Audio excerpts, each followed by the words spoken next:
बहुत बहुत स्वागत है दर्शकों। धार्मिक देवताओं के बाद अगर किसी की जन्म जयंती को व्यापक रूप में मनाया जाता है तो वो हैं भारत में जन्मे बाबा साहब भीमराव अंबेडकर। गांव की झोपड़ी से लेके आलीशान महलों तक, भारत के छोटे छोटे गांवों से लेके विश्व के कई देशों तक अपने अपने स्तर से 14 अप्रैल को धूमधाम से मनाया जाता है। अमेरिका में जय भीम के नारे लगे और दोनों देशों के राष्ट्रगान गाए गए। Welcome to all Ambedkarites to the New York Street for 132nd birth anniversary of Dr. B.R. Ambedkar. Here we are walking towards to United Nations addressing the AI for Social Justice call.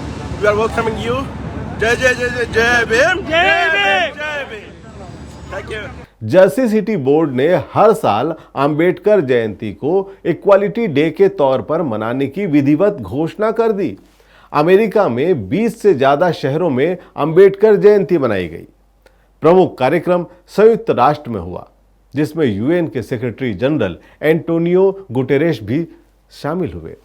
Japan, Canada सहित कई देशों से अंबेडकर जयंती मनाए जाने की खबरें आ रही हैं, लेकिन भारत की प्रमुख मीडिया में कहीं भी इसकी चर्चा नहीं हो रही।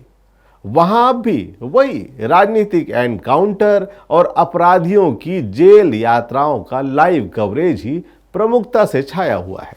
बाबा साहब भीमराव अंबेडकर एक ऐसे नेता जिन्हें हर दौर की मुख्य मीडिया ने हमेशा उपेक्षित रखा, फिर भी वे सिर्फ अपनी दूरदर्शी ज्ञान, समानता की सोच और मजबूत नेतृत्व के कारण विश्व नेता बनकर उभरे।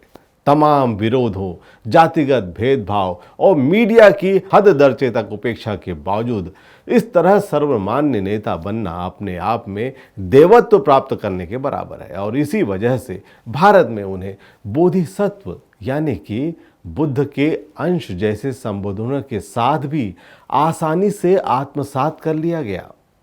बाबा साहब की जयंती मनाने के लिए किसी राजनीतिक दल या मंदिरों की दान पेटियों का पैसा इस्तेमाल नहीं होता, बल्कि आम लोग खुद ही आपस में अपने अपने सामर्थ्य के मुताबिक कंट्रीब्यूशन से इकट्ठा फंड से जयंती मना लेते हैं।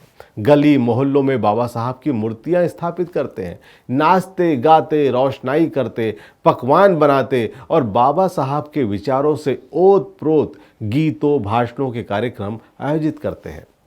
बाबा साहब अंबेडकर की जयंती अब वैश्विक उत्सव बनती जा रही है।